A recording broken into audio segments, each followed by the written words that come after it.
का बहुत ज़्यादा शौक है। अच्छा ठीक है मेरे बच्चों, अब थोड़ा सब्र करो। अब मुझे बहुत ज़्यादा काम मिलने वाला है, मैं वो सारा काम करूँगी और मुझे पैसे मिलेंगे तो मैं तुम्हें स्कूल में दाखिला दिलवा दूँगी। मम्मा ठीक है, लेकिन मुझे बहुत ज़्यादा भूख लग रही है, अब कुछ खाने के लिए भी दे देना। अच्छा मेरे बच्चों बताओ क्या खाना पसंद करोगे तुम दोनों? मम्मा मैं ना बर्गर खाना पसंद करूँगा। आज मैंने जग्गू को देखा था, वो इतने मज़े से बर्गर खा रहा था। अरे बेटा बर्गर ये क्या चीज़ होती है? मुझे कुछ भी नहीं मालूम इसके बारे में। मम्मा मैंने भी देखा था जग्गू को, बर्गर बहुत ज़्यादा मज़े का होता है। जग्गू हर रोज़ खाता है, हम दोनों का भी दिल करता है हम दोनों बर्गर खाएं। फिर रानो चिड़िया बर्गर की तलाश में जंगल की तरफ रवाना हो जाती है। अरे अब ये बर्गर कहाँ से मिलेगा? इतनी देर हो गई, मैं यहाँ वहाँ घूमी जा रही हूँ, लेकिन अभी तक मुझे किसी ने ये नहीं बताया बर्गर होती क्या चीज़ है। आखिरकार रानो चिड़िया थक हार कर अपने घर वापस आ जाती है। माँ आप बर्गर क्यों नहीं लेकर आई? सारा दिन हमने इंतज़ार किया है आपका। अरे बेटा मिला ही नहीं, अगर मिलता तो मैं तुम दोनों के लिए ज़रूर लेकर आती। अब मेरे काम का वक्त हो गया, मुझे काम पर भी जाना है। फिर रानो चिड़िया अपने दोनों बच्चों से इतना कहने के बाद काम की तरफ रवाना हो जाती है। रानो चिड़िया खूब ज़्यादा मेहनत करती है और ज़्यादा सारी मिट्टी इकट्ठी कर लेती है। इस बार तो कालू सर से ज़्यादा सारे पैसे मांग लूँगी, फिर अपने बच्चों की तमाम ख्वाहिशात को पूरा करूँगी। अभी रानो चिड़िया ने इतना सोचा ही था कि थोड़ी ही देर में कालू कौवा रानो चिड़िया को अपने पास बुला लेता है। सर क्या काम है? अगर मुझसे कोई गलती हो गई है तो मुझे माफ़ कर देना। अरे चिड़िया तुमसे कोई गलती नहीं हुई, मुझे तुमसे काम है। सर मैं आपके पास काम करती हूँ, आप मुझे बताएं आपको मुझसे क्या काम है? रानो चिड़िया तुम और कूकू ये शहर छोड़कर दूसरे शहर दूसरे परिंदों के लिए खूबसूरत घर बनाने के लिए जाओगे। पर सर मैं ऐसा नहीं कर सकती, देखे ना मेरे दो छोटे छोटे बच्चे हैं, वो मेरे बिना कैसे रहेंगे? तुम मुझे काम करने से इनकार कर रही हो। तुम मेरे पास नौकरी करती हो, जो काम मैं तुम्हें कहूँगा वो तुम्हें करना ही होगा। अरे सर मैं इनकार नहीं कर रही, मैं बस ये कह रही हूँ मेरे बच्चे कहाँ जाएंगे फिर? अपने बच्चों की फिक्र तुम बिल्कुल भी ना करो, अपने दोनों बच्चों को मेरे घर मेरे पास छोड़ जाना बस। ठीक है सर, मुझे ये मंजूर है, आप मेरे बच्चों का ध्यान रखना। फिर कालू कौवा जल्दी से कूकू के पास जाता है। कूकू तुम्हें और रानो चिड़िया को मैं यहाँ से दूसरे शहर भेज रहा हूँ, पर सर मेरा बेटा है, अभी वो बहुत ज़्यादा छोटा है, मैं उसका ख्याल रखता हूँ। कर दी ना तुमने रानो चिड़िया वाली बात, अब तुम अपने बेटे को भी मेरे पास ही ले आना, मैं ही सब बच्चों को संभाल लूँगा। पर सर आज तक आपने अपने बेटे को तो नहीं संभाला, आप मेरे बेटे को कैसे संभाल लेंगे? मैंने कहा ना संभाल लूँगा तो संभाल लूँगा, मेरा काम करने से इनकार नहीं करना। अब तुम दोनों दूसरे शहर चुपचाप चले जाओ। उस दिन तो रानो चिड़िया उदास होकर अपने बच्चों के पास अपने घर वापस आ जाती है। माँ क्या हुआ, आज आप जल्दी आ गई हैं? हाँ माँ जल्दी से बताएं आज हमारे लिए क्या लेकर आई हैं? बच्चों मैं तुम्हारे लिए कुछ भी नहीं लेकर आई, एक बुरी खबर है मेरे पास तुम्हारे लिए। माँ क्या हुआ, क्या आप हमारा दाखिला स्कूल में नहीं करवाने वाली? अरे बेटा दाखिला तो मैं तुम्हारा करवा दूंगी, लेकिन मुझे कुछ दिनों के लिए दूसरे शहर जाना होगा। माँ आप ये क्या कह रही हैं, हम आपके बिना नहीं रह सकते। अरे मेरे बच्चों मुझे माफ़ करना, लेकिन अगर मैं तुम लोगों से दूर ना गई तो हम खाना कैसे खाएंगे? माँ ठीक है, लेकिन आप रोज़ाना हमसे बात कर लिया करें। चलो ठीक है, अब मेरे साथ चलो मेरे बच्चों, मैं तुम्हें कालू अंकल के घर छोड़ देती हूँ। फिर रानो चिड़िया अपने दोनों बच्चों को लेकर कालू कौवे के घर चली जाती है। कालू सर ये है मेरा बेटा बंटी और ये मेरी बेटी गुड़िया, आप इन दोनों का ख्याल रखना। रख लूँगा ख्याल, कितनी बार बताऊँ ख्याल रख लूँगा, बार बार मुझे मत बताओ।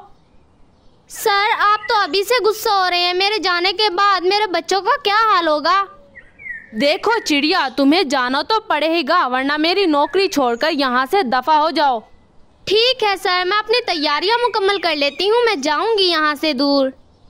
और उधर कूकू अपने बेटे छोटू को समझा रहा था। अब्बू मुझे नहीं पता, आप मुझसे दूर कभी भी मत जाना, मेरा आपके बिना दिल भी नहीं लगता। अरे मेरे बच्चे मुझे जाने दो, देखो मैं तुम्हारे लिए कितनी खूबसूरत साइकिल लेकर आया हूँ ना। अब्बू मुझे ये साइकिल नहीं चाहिए। मैंने कब आपसे कहा था मुझे साइकिल ला दें और खुद दूसरे शहर चले जाएं। बेटा देखो, मुझे जाना होगा। अगर मैं काम नहीं करूँगा तो तुम्हारी ये ख्वाहिशात कैसे पूरी करूँगा? अब्बू मैं आपसे कोई ख्वाहिश नहीं करूँगा, आप बस मुझसे दूर मत जाए, मेरा आपके बिना दिल नहीं लगता। चलो मेरे बेटे, अब बस करो, चलो मेरे साथ, कालू अंकल के घर छोड़कर आ जाता हूँ मैं तुम्हें। फिर कुकू भी अपने बेटे छोटू को कालू कौवे के पास ले जाता है। अरे तुम्हारा बेटा तो बहुत प्यारा है, मैं इसका पूरा ख्याल रखूँगा। कालू सर, मेरा बेटा रात को सोते हुए दूध भी पीता है, आप इसे 1 गिलास दूध दे दिया करना रोज़ाना। अरे दूध क्या, मैं इन्हें तीनों वक्त दूध दिया करूँगा, तुम फिक्र ही ना करो बस। फिर कुकू अपने बेटे छोटू को कालू कौवे के पास छोड़ने के बाद रानो चिड़िया के पास चला जाता है। रानो, मैं अपने बेटे को कालू के पास छोड़ तो आया हूँ, लेकिन मुझे बहुत ज़्यादा डर लग रहा है। अरे कुकू भाई, किस चीज़ का डर? आप क्यों डर रहे हैं? कालू कितने तो अच्छे हैं। अरे रानो, डर मुझे इस चीज़ का लग रहा है, अगर मेरा बेटा मेरे पीछे से बीमार हो गया तो मैं क्या करूँगा? अरे कुकू, फिक्र की कोई बात नहीं है, देखो मैं भी तो अपने बच्चों से दूर जा रही हूँ ना। ठीक है रानो, अब मैं एक बहादुर बाप बनकर दिखाऊंगा। फिर रानो चिड़िया और कुकू बस में बैठकर दूसरे शहर की तरफ रवाना हो जाते हैं। भैया ये देखो, ये कितना खूबसूरत कमरा है, मैंने आज से पहले इतना खूबसूरत कमरा कभी भी नहीं देखा। हाँ हाँ, तुम बिल्कुल ठीक कह रही हो, ये मेरा पसंदीदा कमरा हो गया है, मैं आज के बाद यहाँ से कहीं भी नहीं जाऊँगा। अरे क्या तुम दोनों मुझसे दोस्ती करोगे? मैं यहाँ पर नया आया हूँ। कौन हो तुम? हम तुम्हें नहीं जानते। मैं कुकू का बेटा हूँ और मेरा नाम छोटू है। मेरे अब्बू मुझसे बहुत ज़्यादा प्यार करते हैं। भैया ये शायद वही होंगे जो हमारी मम्मा के साथ काम किया करते थे। अरे क्या तुम हमारी मम्मा के साथ काम करते हो? नहीं नहीं, मेरे अब्बू तुम्हारी मम्मा के साथ काम करते हैं, मैं नहीं करता। अच्छा चलो ठीक है, आज से हम तीनों एक दूसरे के अच्छे दोस्त बन जाते हैं। फिर उस दिन से छोटू, बंटी और गुड़िया एक दूसरे के अच्छे दोस्त बन जाते हैं। अरे चिड़िया, क्या तुमने अपने हिस्से का काम कर लिया? नहीं कुकू भाई, अभी तो मैं मिट्टी खोद रही हूँ, उसके बाद घर भी तो बनाना है। रानो, रात बहुत ज़्यादा हो गई है, अब तुम अपने खेमे में जाओ और जाकर सो जाओ। अरे कुकू भाई, यहाँ वाला मास्टर तो बहुत ज़्यादा सख्त है, थोड़ी देर भी आराम नहीं करने देता मुझे। जाओ तुम यहाँ से जाओ, मैं तुम्हारे हिस्से का सारा काम कर दूंगा। ठीक है कुकू भाई, आपका बहुत बहुत शुक्रिया, कल मैं आपके हिस्से का सारा काम कर दूंगी। फिर रानो चिड़िया खुशी खुशी अपने खेमे के पास जाती है और कालू कौवे के पास फ़ोन कर देती है। हाँ रानो, बताओ कैसा काम चल रहा है? कोई परेशानी वाली बात तो नहीं है ना? नहीं सर, कोई परेशानी की बात नहीं है, मैंने अपने बच्चों का पता करना था बस। अब इतना फजूल वक्त आ गया है कि तुम मुझे कॉल करके अपने बच्चों का पूछोगी? अरे सर, मुझे अपने बच्चों की याद आ रही थी, क्या आप थोड़ी देर तक मेरे बच्चों से बात करवा सकते हैं? मैंने तुम्हें वहाँ बातें करने के लिए भेजा है, अब मुझे कॉल करके तंग कर रही हो, चुपचाप अपना काम करती रहो। सर बस एक बार, मैंने थोड़ी सी बात करनी है अपने बच्चों से। फ़ोन बंद कर रहा हूँ मैं, और आइंदा तुमने मुझे बिला वजह कॉल की तो मैं तुम्हारा फ़ोन उठाऊंगा भी नहीं। फिर रानो चिड़िया बहुत ज़्यादा उदास हो जाती है और अपने खेमे में जाकर सो जाती है। अरे कालू, ये जो चिड़िया और चील का बच्चा तुमने अपने पास रखा हुआ है, ये तो सारी रात बहुत ज़्यादा शोर मचाते रहते हैं। हाँ हाँ मुझे मालूम है, अब मैं इनका बंदोबस्त कर देता हूँ कुछ ही दिनों में। ठीक है कालू, अब इन बच्चों को यहाँ से कहीं दूर भगा दो, वरना हमारा बेटा भी इनकी तरह हो जाएगा। अरे अरे गोरी, मैं अपने बेटे को कभी गरीब बच्चों के साथ खेलने ही नहीं दूंगा। पर कल तो ये मुझसे पूछ रहा था कि जाकर उनके साथ खेल लूँ, वो तो मैंने ही मना किया था इसे। क्यों जग्गू बेटा, तुमने ऐसा क्यों कहा था? देखो हम लोग बहुत ज़्यादा अमीर हैं और वो बहुत ज़्यादा गरीब हैं, वो कुछ दिनों के लिए हमारे पास रहने के लिए आए हैं। अब्बू माफ़ करना अगर आपको बुरा लगा हो तो, लेकिन मुझे नहीं मालूम था वो लोग गरीब हैं। अरे बेटा, हम लोग गरीबों को दूर से ही पहचान लेते हैं। अब तुम ही देखो, तुम कितने ज़्यादा अमीर हो और दूर से ही पता चलता है कि तुम कालू कौवे के बेटे हो। हाँ अब्बू, वैसे भी मैं गरीबों को अपना दोस्त कभी भी नहीं बनाता। मुझे गरीब लोग बिल्कुल भी पसंद नहीं हैं। फिर अगले दिन कालू कौवा तीनों बच्चों के लिए कुछ खाना लेकर जाता है। बताओ बच्चों, दिल लग रहा है ना यहाँ पर? हाँ हाँ कालू अंकल, ये तो बहुत प्यारा घर है। हाँ अंकल, और जो आपने हमें कमरा दिया है ये तो बहुत ज़्यादा खूबसूरत है। मैंने आज से पहले इतना खूबसूरत कमरा कभी भी नहीं देखा। क्या तुम्हें मालूम है इस कमरे पर कितना ज़्यादा खर्चा आया था?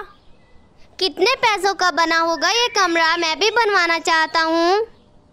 औकात देखी है तुमने अपनी? तुम अब इतना खूबसूरत कमरा बनवाओगे? याद रखना ये मेरा घर है, मेरा। माफ करना अंकल, हम तो वैसे ही पूछ रहे थे। और आपका ये खाना भी बहुत ज़्यादा मज़े का लग रहा है। ये खाना जल्दी जल्दी खाओ और जो बर्तन बाकी बचेंगे उन्हें अच्छे तरीके से धोकर किचन में रख कर आना। एक तरफ कालू कौवा जहाँ रानो चिड़िया और कुकू के बच्चों पर जुल्म कर रहा था, वहीं दूसरी तरफ रानो चिड़िया और कुकू खूब ज़्यादा मेहनत से लोगों के घर बना रहे थे।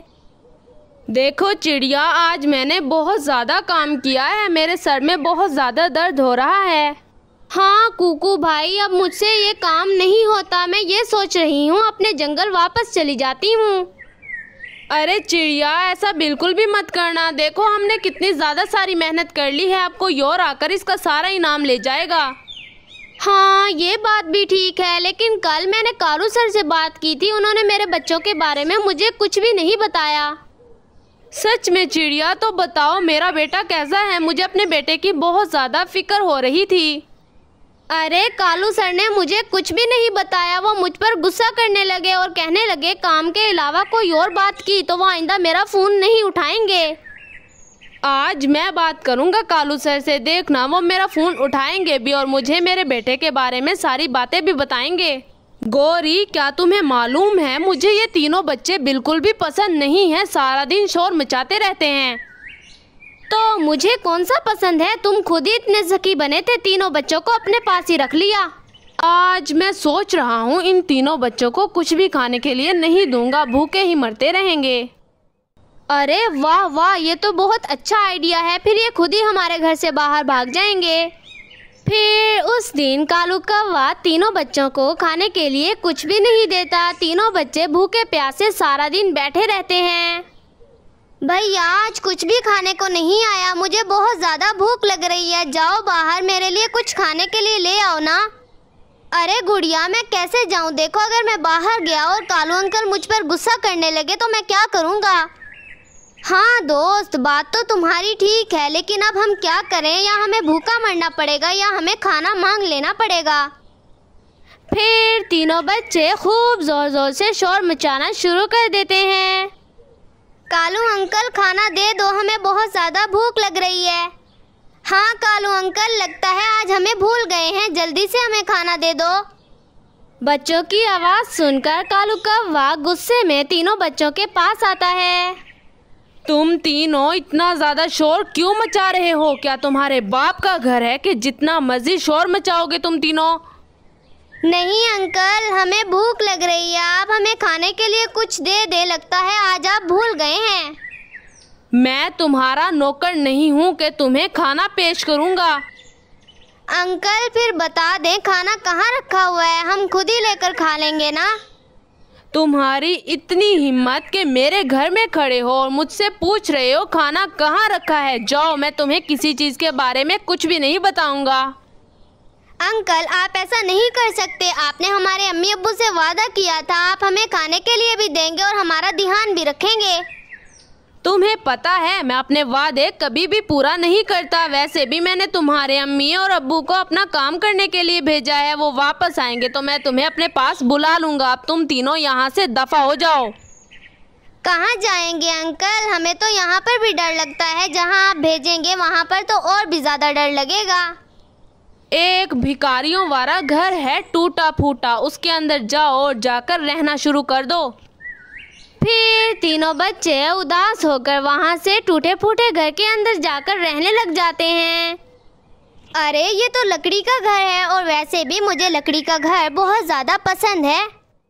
हाँ हाँ, और ये घर तो हमारे घर से भी बहुत ज्यादा बड़ा है। फिर कालू अंकल ऐसा क्यों कह रहे थे कि मेरे टूटे फूटे घर में जाकर रह लो? अरे कालू अंकल को ये बिल्कुल भी पसंद नहीं था कि हम उनके घर में रहें, इसीलिए उन्होंने हमें यहाँ पर भेज दिया। पर हम लोग तो इस घर में बहुत ज़्यादा खुश हैं। चलो दोस्तों, अब तुम दोनों यहाँ पर बैठो, मैं तुम्हारे लिए खाना लेकर आता हूँ। फिर कुकू जंगल की तरफ रवाना हो जाता है और ज़्यादा सारा खाना ढूंढकर अपने दोस्तों के पास वापस आ जाता है। ये देखो दोस्तों, ये बहुत लजीज है, एक बार इसे चखकर तो देखो। फिर तीनों दोस्त मिलकर सारा खाना खा जाते हैं। उस दिन के बाद से वो तीनों छोटे से घर में हंसी खुशी जिंदगी गुजारने लग जाते हैं। दूसरी तरफ रानो चिड़िया और कुकू इस बात से बिल्कुल बेखबर थे कि कालू कौवे ने उनके बच्चों को अपने घर से बाहर निकाल दिया है। अरे कुकू भाई, आपने बात नहीं की कालू सर से, मेरे बच्चों के बारे में भी पूछ लेना। हाँ चिड़िया, मैं अभी कॉल कर लेता हूँ, बस थोड़ी देर सब्र करो।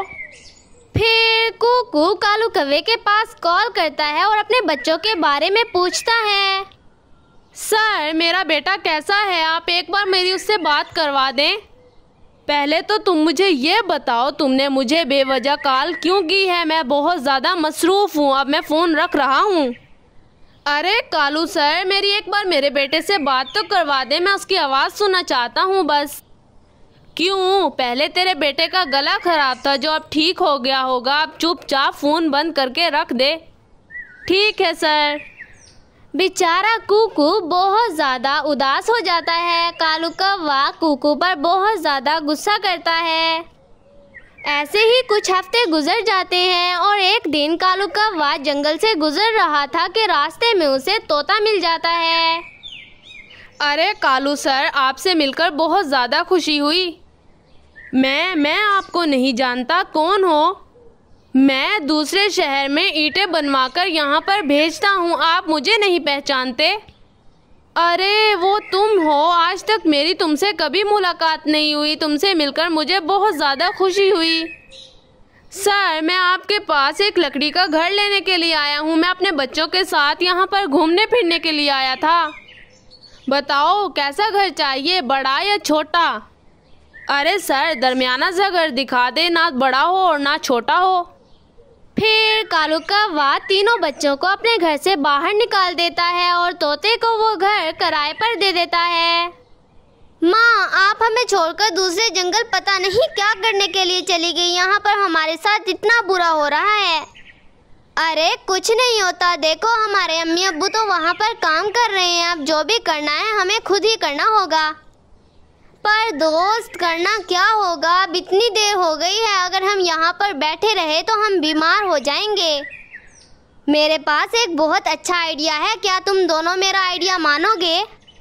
बोलो। अब डूबते को तिनके का ही सहारा होता है ना। जो तुम आइडिया दोगे क्या पता वो हमारे काम ही आ जाए। तो मेरा दादा जूते का काम किया करता था और मुझे जूता बहुत अच्छा बनाना आता है। अरे ये जूते कहाँ से आ गए? देखो हम घर से बाहर बैठे हैं, हमें घर बनाना है ना कि जूते। हम लोग जूते का एक खूबसूरत घर बनाएंगे। देखो इस जंगल में कोई भी जूते का घर नहीं है, ये एक अनोखा घर बन जाएगा फिर। अरे वाह वाह, तुम्हारा दिमाग तो बहुत ज़्यादा तेज़ है। चलो फिर जंगल से लकड़ियाँ इकट्ठी करते हैं और जूते का घर तैयार कर देते हैं। फिर तीनों बच्चे मिलकर जंगल में जाते हैं और ज़्यादा सारी लकड़ियाँ काट कर अपने साथ ले आते हैं। अरे दोस्तों, ये देखो आधा ढांचा तो तैयार हो ही गया, अब थोड़ा सा ही रहता है बस। भैया अब और कितनी देर लगेगी? मुझे बहुत ज़्यादा डर लग रहा है, और अगर रात हो गई तो कोई जंगली जानवर हमें खा जाएगा। अरे गुड़िया, ऐसी बातें मत करो। देखो ये छोटू हमारे लिए कितनी ज़्यादा मेहनत कर रहा है। अब बस आखिरी स्टेप बचा है, मैं इसे जल्दी जल्दी पूरा कर देता हूँ, फिर देखना एक खूबसूरत घर तुम्हारे सामने होगा। फिर छोटू जल्दी जल्दी सारी लकड़ियों को ऊपर नीचे लगा देता है और लकड़ी का एक खूबसूरत जूते वाला घर तैयार कर देता है। उस दिन के बाद से तीनों बच्चे जूते के घर में हंसी खुशी जिंदगी गुजारने लग जाते हैं। वैसे तो लकड़ी का घर बहुत ज़्यादा खूबसूरत है, लेकिन हमें कोई आरामदायक चीज़ भी तो बनानी चाहिए ना। हाँ, तो फिक्र किस चीज की है? चलो हरे पत्तों की कुर्सियाँ बना लेते हैं। कुर्सियाँ? क्या तुम्हें अब कुर्सियाँ भी बनानी आती हैं? हाँ हाँ, मेरे अब्बू मुझे सब कुछ सिखाते हैं। मुझे हर चीज आती है सिवाय खाना बनाने के। अरे तो तुमने अपना नाम छोटू क्यों रखा है? तुम्हारा नाम तो बड़ू होना चाहिए था ना। फिर तीनों दोस्त मिलकर जंगल में चले जाते हैं और पत्तों से खूबसूरत कुर्सियाँ तैयार कर लेते हैं। अब हमें किसी चीज का कोई डर नहीं है। ये घर भी बहुत ज्यादा मजबूत है और ये कुर्सियाँ बहुत ज्यादा आरामदाह हैं। भैया, मुझे भूख लग रही है, कुछ खाने के लिए तो ला दो ना। हाँ हाँ ठीक है, अब तुम दोनों यहाँ पर बैठो, मैं तुम्हारे लिए खाना लेकर आता हूँ। अरे तुम यहाँ पर बैठो, मैं तुम्हारे लिए खाना लेकर आता हूँ। अरे तुमने इतनी ज़्यादा मेहनत की है, अब चुपचाप यहाँ पर बैठो, मैं अभी तुम्हारे लिए ले आता हूँ। फिर बंटी खुशी खुशी जंगल में जाता है और ज़्यादा सारा खाना। जंगल में कालू कौवे के यहाँ एक छोटा सा बेटा पैदा हुआ था। उस दिन कालू कौवा बहुत ही ज़्यादा खुश नज़र आ रहा था। अरे गौरी, देखो हमारा बेटा कितना प्यारा है और ये इतना छोटा सा है। जब मैं पैदा हुआ था ना, मैं भी बहुत छोटा था। हाँ हाँ कालू, ये तो मुझे मालूम है, हर कोई छोटा ही होता है। तुम ये कैसी बातें कर रहे हो? गौरी, मैं अपने बेटे को बहुत अच्छा इंसान बनाना चाहता हूँ। उसकी परवरिश बहुत अच्छे तरीके से करना चाहता हूँ। हाँ वो तो ठीक है, लेकिन कालू अब तक ये बोला नहीं है, इसके बोलने का इंतजार कर रही हूँ मैं। क्या मतलब बोला नहीं है? क्या इसने तुम्हें मम्मा नहीं कहा? हाँ, अभी तक तो नहीं कहा। मैं खुद इसके बोलने का इंतजार कर रही हूँ, कब ये मुझे मम्मा कहेगा और कब मैं इसका नाम रखूंगी। अच्छा, कह देगा, लेकिन नाम मैं अपने बेटे का रखूंगा। मैंने इसका नाम जग्गू रखा है। जग्गू बहुत अच्छा नाम है। अरे वाह वाह, ये नाम तो सच में बहुत अच्छा है, मुझे भी बहुत पसंद आया। और वैसे भी ये नाम मैंने सोचा हुआ था। उस दिन कालू कौवा बहुत ही ज़्यादा खुश होता है। ऐसे ही एक पूरा दिन गुजर जाता है और नन्हा जग्गू अभी तक नहीं बोला था। कालू ये तो बोला ही नहीं, पूरा एक दिन हो गया है। अब मुझे लगता है इसे डॉक्टर के पास ले जाना चाहिए। हाँ हाँ, तुम बिल्कुल ठीक कहती हो। चलो इसे टोकरी में डालो और डॉक्टर के पास चलो।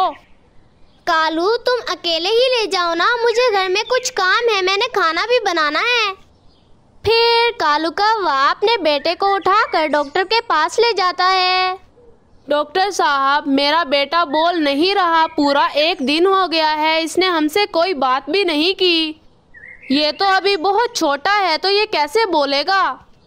अरे डॉक्टर साहब, छोटा बच्चा मम्मा पापा तो कहता है ना, ये कुछ भी नहीं बोल रहा। आप एक बार देख लेना। अच्छा, मैं अभी चेक कर लेता हूँ, आप इतने ज़्यादा परेशान मत हो। फिर डॉक्टर जल्दी जल्दी जग्गू को चेक करता है तो पता चलता है जग्गू के मुंह में तो ज़बान ही नहीं है। बहुत बड़ा मसला लग रहा है इस बच्चे के मुंह में। तो क्या बात है डॉक्टर, मुझे बताओ, मुझे बहुत ज़्यादा डर लग रहा है। अरे भाई साहब, आपके बेटे के मुंह में तो ज़बान ही नहीं है, ये कैसे बोलेगा? क्या मतलब? अब हमें क्या करना होगा? मुझे अपने बेटे का इलाज करवाना है। हो जाएगा इलाज, लेकिन पैसा बहुत लगेगा और किसी की ज़बान भी लेनी होगी। जाओ एक ज़बान का इंतज़ाम करवाओ और कुछ पैसे भी ले आना। ठीक है डॉक्टर साहब, मैं अभी घर जाता हूँ और पूछ लेता हूँ कोई अपनी ज़बान देना चाहता है मेरे बेटे को। फिर कालू कौवा अपने बेटे को उठाकर अपने घर वापस ले आता है।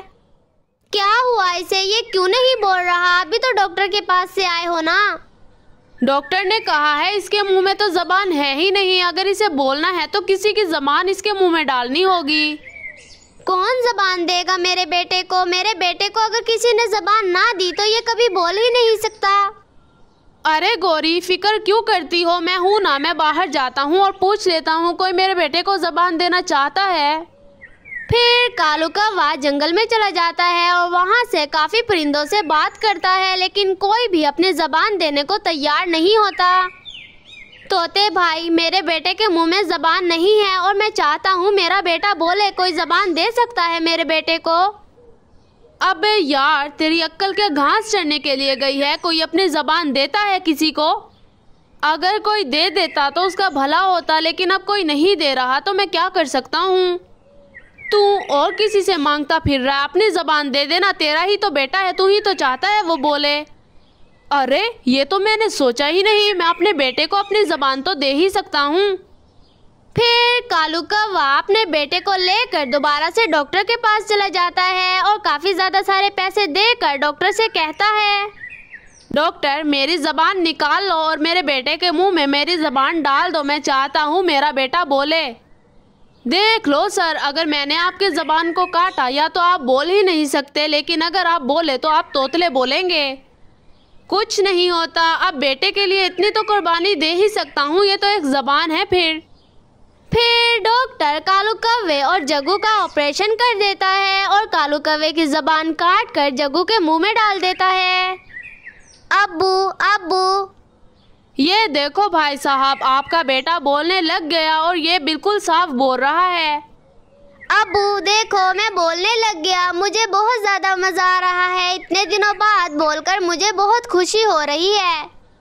चलो कालू, अब तुम भी बोलकर दिखाओ ना, अब तुम्हारा पता चले कि तुम्हारी आवाज चली गई है या तुम तोतले हो गए हो। अथा दोतल, माँ भी बोल जल्दी थाता हूँ। अरे ये क्या, आप तो तोतले हो गए हैं। मैंने आपसे कहा था अगर आप अपने बेटे को जबान देते हैं तो आप तोतले हो जाएंगे। तुत नहीं होता दोतल, बेटे ते लिए इतनी दुलमानी तो दे ही तत्ता हूँ। मेरी जिंदगी तो दुदल दई, अब मेरे बेटे की जिंदगी छुलू हो गई है ना। वाह वाह भाई साहब, आपने मेरा दिल जीत लिया। आप बहुत अच्छे बाप हैं, आपने अपने बेटे की खातिर इतनी बड़ी कुर्बानी दी है। फिर कालू कौवा अपने बेटे को लेकर अपने घर वापस चला जाता है। मम्मा मम्मा, मैं बोलने लग गया, मुझे बोलना आ गया है, अब मेरे मुंह में जबान भी है। अरे वाह कालू, तुम्हें जबान कहाँ से मिली? आखिरकार मेरा बेटा कैसे बोलने लग गया? वो कौन है जिसने मेरे बेटे को जबान दे दी? डोली था तो जितने मेरे बेटे तो जबान दे दी, मैं बहुत दादा थू मेरा बेटा बोलने लग गया। कालू तुम ऐसे क्यों बोल रहे हो? तुम्हारी बोली को क्या हो गया है? सीधा सीधा बोलो ना, क्या कहना चाहते हो? तुम तोतले क्यों बोल रहे हो? वैसे ही बात, मेरी जुबान पर थोड़े बहुत दाने हो गए हैं, इसलिए मैं तोतला तोतला बोल रहा हूँ। अच्छा चलो, मुंह पर दवाई लगा लेना और आराम कर लेना। मम्मा मुझे खाना तो दे दो ना, मुझे बहुत ज्यादा भूख लग रही है। फिर गौरी कौवी, कालू कौवा और जग्गू मिलकर खूब मजे से खाना खाते हैं। अगली सुबह कालू कौवा काम पर चला जाता है। बॉस क्या काम तलना है, मुझे जल्दी जल्दी बता दो। कालू ये तुम कैसे बोल रहे हो? तुम्हारी जुबान को क्या हो गया है? अले बहुत, मेरा बेटा पैदा हुआ था, उतनी जुबान नहीं थी तो मैंने उसे अपनी जुबान दे दी थी, लिए मैं तोतला हो गया हूँ। अरे कालू ये तुम क्या कह रहे हो? मुझे कुछ भी समझ में नहीं आ रहा। बहुत, मेरा बेटा हुआ था, मैंने उसे अपनी जुबान दे दी। अच्छा, लेकिन अब मैं तुम्हें अपनी नौकरी पर नहीं रख सकता, आज के बाद तुम मेरे पास काम करने के लिए नहीं आओगे। ये क्या तैले हो बहुत, मेरे पास और दो ही नौतली नहीं है, मुझे नौतली से मत दिन डालो ना, मैं तुम्हें निकालूंगा। पहले तुम बहुत अच्छा बोलते थे, लेकिन अब तुम्हारी जुबान तोतलाती है। हाँ तल, आप बिल्कुल ठीक कहते हैं, इसमें आपकी कोई गलती नहीं है, मैं तला दाता हूँ यहाँ से। फिर कालू कौवा उदास होकर जंगल में चला जाता है और वहाँ पर जाकर अकेला बैठ जाता है। अब मैं क्या तलूं? मैंने अपने बेटे तो अपनी जुबान दे दी, जितनी वजह से मैं तोतला हो गया हूँ। अगर मैं उसे जुबान ना देता तो मेरा बेटा तभी भी ना बोल सकता। दूर से उड़ती हुई रानो चिड़िया कालू कौवे के पास आती है। अरे कालू भाई, यहाँ पर क्यों बैठे हो? आज तो तुम काम पर भी नहीं गए। मुझे निकाल दिया है तामते बोतने था, मेरी जुबान अब ठीक नहीं है, इसीलिए। अरे कालू भाई, फिर आपकी जुबान को ऐसा क्या हो गया? ये तो आपकी आवाज बिल्कुल भी अच्छी नहीं लग रही। हाँ तिलिया, मेरे बेटे की जुबान नहीं थी, मैंने उसे अपनी जुबान दे दी बस। तो कालू भाई आप कोई और काम कर लेना, अगर आप ऐसे ही बैठे रहे तो अपनी बीवी और अपने बेटे का गुजारा कैसे कर पाएंगे? हाँ तिलिया, यही तोतलाऊं, पर तलूं भी था, मेरे पास तुत भी नहीं है ताम तलने तो। कालू भाई, मेरे पास जमीन का कुछ हिस्सा है, आप वहाँ पर जाओ और अपनी फसल उगा लो। अले तिलिया, मेरे पास पैसे भी नहीं है। मैंने 2 तल तो दे दिए थे ताले पैसे। मैंने पैसे आपसे मांगे ही नहीं, आप अपनी मेहनत करके खाएंगे ना। जाओ और जमीन पर फसल उगाना शुरू कर दो। फिर कालू कौवा चुपचाप रानो चिड़िया की जमीन पर जाता है और वहाँ पर कुछ बीज बो देता है। उम्मीद करता हूँ ये वाली फसल अच्छी हो जाएगी और मैं अपनी बीवी और अपने बेटे की तमाम ख्वाहिशात तो पूरा तलतूंगा। शाम को थक हार कर कालू कौवा अपने घर वापस आ जाता है और दोबारा से खाना खाने के बाद सुकून की नींद सो जाता है। इस बात को काफी ज्यादा अरसा गुजर जाता है और जग्गू अब बड़ा हो चुका था। अले दद्दू बेटा, जल्दी आओ, देखो मुझे काम है। तुमने इतनी देर लगा दी। आ रहा हूँ अब्बू, थोड़ी देर से सब्र कर लो ना, मुझे तैयार भी होना होता है। तैयार था? तुम ललती हो, जल्दी जल्दी आ जाओ ना। ललतियाँ भी इतनी देर नहीं लगाती जितनी तुमने लगाई है। एक तो ये अब्बू मेरे पीछे ही पड़ गए हैं, हर वक्त मुझे गुस्सा होते रहते हैं, ना खुद को ठीक से बोलना आता है और मुझ पर रोब ऐसे झाड़ते हैं जैसे मुझसे अच्छा बोल सकते हैं। आ जाओ वरना मैं दार आऊँ, मुझसे और इंतजार नहीं होता। चलो चलो, आपने इतनी देर लगा दी अब्बू बातें करते करते। देखो मैं पूरा तैयार खड़ा हूँ। अले वाह वाह, मेरा बेटा तो सच में बहुत अच्छा लग रहा है। मालूम है मुझे, और आप अपनी तोतली जबान को संभाल कर रखा करें, हर वक्त ऐसे ही बोलते रहते हैं, मुझे कुछ भी आपकी बात समझ में नहीं आती। अले बेटा, ये कैसी बातें चल रहे हो? मैं तुम्हारा अब्बू हूँ, तुम्हें नहीं मालूम? मुझसे प्यार से बात किया चलो ना। प्यार गया भाड़ में, मुझसे प्यार से बात नहीं होती। अब आप जल्दी चले, अब आप मुझे देर करवा रहे हैं। अगर 1 मिनट भी मैं लेट हो गया ना तो देखना। फिर कालू कौवा अपने बेटे जग्गू को लेकर स्कूल की तरफ चला जाता है। अले बेटा चले जाओ, दया मैं तुम्हें अंदर तक छोड़ने आऊँ। अंदर तक? आपका दिमाग ठीक है, मैं तोतले को अपने स्कूल में लेकर जाऊंगा। क्या मतलब? तुम्हारे तीतल ने मुझे बुलाया था ना, ते अपने अब्बू तो ले चला ना। हाँ हाँ बुलाया था, लेकिन मैंने किसी और को पैसे दे दिए हैं। अब वो मेरा अब्बू बनकर मेरे साथ मेरे स्कूल में जाएगा। पल मैं जिंदा हूँ, पर फिर तुम दूसरा अब्बू तू ले चल डाले हो, मुझे अपने साथ ले चल दाओ ना। आपको लेकर गया ना, पूरा स्कूल मुझ पर हंसेगा कि मेरा बाप तोतला है। मैं अपने कोई मजाक नहीं बनवाना चाहता। बेचारा कालू कौवा उदास हो जाता है और चुपचाप अपने खेत में आकर खड़ा हो जाता है। अल्लाह ताला आप देख रहे हैं ना, मेरा बेटा मेरे साथ इतनी बदतमीजी करता है, मुझे बहुत ज्यादा दुख होता है। बेचारा कालू कौवा अब करे भी क्या, दोबारा से अपने खेत में मेहनत करने लग जाता है और स्कूल में जग्गू अपने उस्ताद के पास जाता है। अरे जग्गू बेटा, तुम्हारे अब्बू तो बहुत ज़्यादा अच्छे थे, इतने प्यार से बात की उन्होंने मुझसे। हाँ सर, मेरे अब्बू बहुत ज़्यादा पढ़े लिखे हैं और उनकी नौकरी भी बहुत ज़्यादा अच्छी है और वो मेरी तमाम ख्वाहिशात को पूरा करते हैं।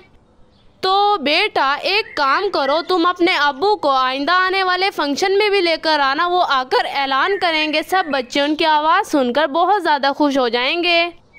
ऐलान? किस चीज़ का ऐलान सर? थोड़ा बहुत मुझे बताएं ना, ताकि मैं अपने अब्बू को जाकर बताऊं।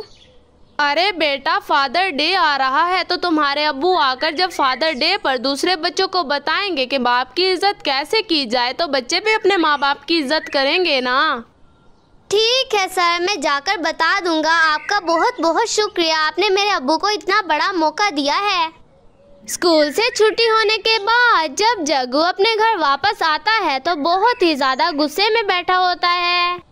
अरे जग्गू बेटा, क्या हुआ? मैं काफी देर से देख रही हूँ, ना तुमने कुछ खाया है ना पिया है।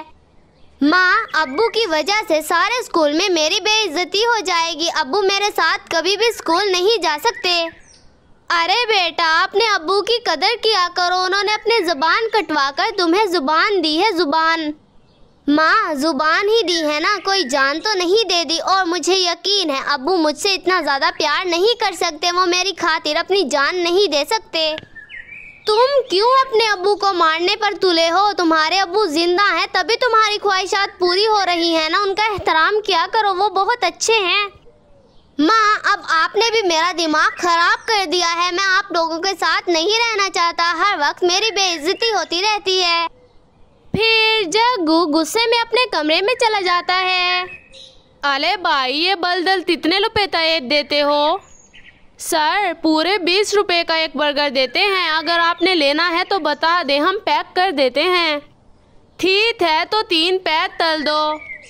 सर, 60 रुपए हो गए और आपके बर्गर पैक हो गए हैं। अब आप इन्हें अपने घर ले जा सकते हैं। आज तो मेरा बेटा बलदर दे तल बहुत ही ज़्यादा थुत हो जाएगा। थतूल में तो मुत्ते नला दो दिया था। फिर कालू कौवा बर्गर लेकर खुशी खुशी अपने घर चला जाता है। अले धोली दद्दू तहाँ तला दिया, उते बुला लो दे तो मैं तुम लोगों के लिए बर्गर लेकर आया हूँ। अरे कालू जी, बर्गर क्यों लेकर आए हैं? मैंने घर में खाना बनाया हुआ था। मेरे बेटे तो पसंद है, मैं उते बल्दल खिला देता हूँ, तुम उते बुला दो ना। चलो, अभी मैं जग्गू को बुलाकर लेकर तो आती हूँ, लेकिन अभी वो बहुत ज़्यादा गुस्से में बैठा हुआ है। पता नहीं ऐसा क्या हुआ है उसके स्कूल में। अच्छा, मैं अपने बेटे से खुद ही बात कर लेता हूँ। फिर कालू कौवा बर्गर लेकर जग्गू के पास चला जाता है। क्यों आए हैं अब्बू आप यहाँ पर? यहाँ से चले जाएं। मैंने कहा था ना, आप मेरे पास मत आया करें, मुझे बिल्कुल भी अच्छा नहीं लगता। क्या तय ले हो बेटा, मैं तुम्हारा बाप हूँ। मेरा दिल चाहता है मैं अपने बेटे के पास आऊँ, उससे बातें तलूं। बाप भी कोई ऐसा होता है तोतला, जिसकी ज़बान भी मुझे समझ में नहीं आती और ना मुझे मज़ा आता है। मुझे आप लोगों के साथ बिल्कुल भी नहीं रहना। दैथे तुम्हारी मर्जी बेटा, तुमने मेरा दिल बहुत ज़्यादा दुखाया है। मैं तुम्हारे लिए बलदल लेकर आया हूँ, बलदल तो खा लो ना। ये बर्गर आपको ही मुबारक हो, मुझे इसकी कोई ज़रूरत नहीं है। मैं अपना सारा सामान पैक करके यहाँ से जा रहा हूँ। ठीक है बेटा, मैं तुम्हें लौटूंगा नहीं। मैंने इतनी बार तुम्हें समझाया है, मैं तुम्हारा बाप हूँ, लेकिन तुम्हें मेरी कोई कदर नहीं है। तुम इस दलते ना दो, मैं ही इस दलते चला जाता हूँ। फिर कालू कौवा उदास होकर अपने घर से बाहर आ जाता है। क्या मैं एक अच्छा बाप नहीं हूँ? मैं अपने बेटे के लिए एक अच्छा बाप नहीं हूँ। मुझे मर जाना चाहिए। मेरा बेटा मुझसे प्यार नहीं तलता। मैंने अपनी पूरी जिंदगी अपने बेटे के लिए कुर्बान तल दी। अभी कालू कौवे ने ऐसा कहा ही था कि अचानक कालू कौवा मर जाता है। उड़ती हुई रानो चिड़िया जब कालू कौवे को पड़ा हुआ देखती है तो उसके पास आती है। अरे ये कालू भाई यहाँ पर क्यों सो रहे हैं? लगता है इन्हें घर से बाहर निकाल दिया है। मैं इन्हें अपने घर ले जाती हूँ। कालू भाई, अगर आपको मेरी आवाज़ आ रही है तो उठ जाए ना, मेरे साथ मेरे घर चले। लेकिन कालू कौवा तो कुछ बोलता ही नहीं, क्योंकि वो तो मर गया था। अरे ये तो मर गया है, इसकी कोई सांसें भी नहीं चल रही। मुझे अभी गोरी के पास जाना होगा और उसे बताना होगा कालू कौवा अब इस दुनिया में नहीं रहा। फिर रानो चिड़िया जल्दी से गोरी कौवे के पास जाती है और उसे सारी बात बता देती है। ऐसा नहीं हो सकता, कालू मुझे छोड़कर नहीं जा सकता। कालू ने ऐसा अच्छा नहीं किया मेरे साथ। हौसला करो गोरी बहन, हौसला करो। जाने वाला चला गया है, अब तुम्हें उसकी कदर हो रही है क्या? क्या मतलब? तुम क्या कहना चाहती हो? मुझे साफ साफ बताओ ना चिड़िया। कालू भाई बहुत ज़्यादा परेशान थे। वो कहते थे मेरा बेटा मुझसे प्यार नहीं करता, मुझे मर जाना चाहिए। ये जग्गू कभी भी अपने बाप की कोई बात नहीं मानता था। अब बेचारा छोड़कर चला गया है, अब उसे भी बता देती हूँ मैं। फिर गोरी कौवी जग्गू के पास जाती है और उसे सारी बात बता देती है। मैं क्या करूं? ठीक है, अब्बू मर गए, वो तोतले थे, वैसे भी उनके जीने का कोई फायदा नहीं था। अरे तुम तो बहुत ही ज़्यादा बुरे हो। तुम्हारा बाप जितना ज़्यादा अच्छा था, तुम उससे बहुत ही ज़्यादा बुरे हो। मुझे तुम बिल्कुल भी पसंद नहीं हो। अच्छा चलो ठीक है, लेकिन अभी मुझे जाना होगा और अब्बू को दफनाना होगा, वरना सब लोग मुझ पर बातें बनाएंगे। फिर जग्गू कालू कौवे के पास जाता है और उसे उठाकर मिट्टी खोदकर उसके अंदर दफना देता है। अब्बू शुक्र है आपने मेरी बात मान ली और हमें छोड़कर चले गए। अब तो मैं आराम से अपनी जिंदगी जी सकता हूँ, ये कहकर के मेरे अब्बू जिंदा नहीं हैं। जग्गू को तो ऐसा लग रहा था कि वो दुनिया का सबसे ज़्यादा खुशकिस्मत परिंदा है कि उसका अब्बू अब इस दुनिया में नहीं है, ना उस पर कोई बोझ होगा। अरे यार ये देखो, मैंने साइकिल ले ली है, कितनी प्यारी है ये। हाँ लेकिन कितने की आई होगी और तुम्हें दिलवा किसने दी इतनी महंगी साइकिल? ये मेरे अब्बू ने दिलवाई है। मेरे अब्बू मुझसे बहुत ज़्यादा प्यार करते हैं और मैं अपने अब्बू से बहुत ज़्यादा प्यार करता हूँ। चलो ठीक है, अब मैं अपने घर जा रहा हूँ। मेरी अम्मी मेरा इंतज़ार कर रही होंगी। जग्गू घर जाकर गौरी कवि से कहता है, माँ मुझे साइकिल लेनी है, अगर आपके पास पैसे हैं तो मुझे दे देना। 1 रुपया भी नहीं है मेरे पास, खाने का गुजारा बहुत मुश्किल से होता है, अब तुम्हें साइकिल चाहिए नवाब को। माँ दे दो ना, अब्बू के कोई पैसे पड़े होंगे, कोई काम कर लिया करो आप, मुझे कमा कर दो ताकि मैं अपनी ख्वाहिशात को पूरा कर सकूं। अरे वाह बेटा वाह, क्या बात कही है। माँ को कहते हो कमा कर लेकर आओ। इतना बड़ा जवान बेटा घर में बैठा है और माँ कमाती हुई अच्छी लगेगी क्या? तो आपने कोई ब्रांड बनाना है जो आप अच्छी नहीं लगेंगी। जाएं और कमा कर लेकर आए, हर कोई कमाता है। रानो आंटी को देख लो, वो भी तो कमाती है ना। बेटा मुझसे बदतमीजी मत करो, चुपचाप एक तरफ बैठ जाओ, मुझे पहले ही बहुत ज़्यादा गुस्सा आया हुआ है। इस तरह कुछ अरसा गुजर जाता है। गौरी कवि के पास रखे हुए सारे पैसे खत्म हो जाते हैं और घर में खाने की कमी हो जाती है। माँ आज तो आपने कुछ खाने को ही नहीं दिया, हद ही हो गई है। मुझे भूखा मारोगी क्या? घर में कुछ होता तो सबसे पहले तुम्हें ही देती, मैंने खुद भी कुछ नहीं खाया, आज पूरे 3 दिन हो गए हैं। माँ कमाना मुझे नहीं आता, अब मैं क्या करूँ? क्या हम भूखे ही मर जाएंगे?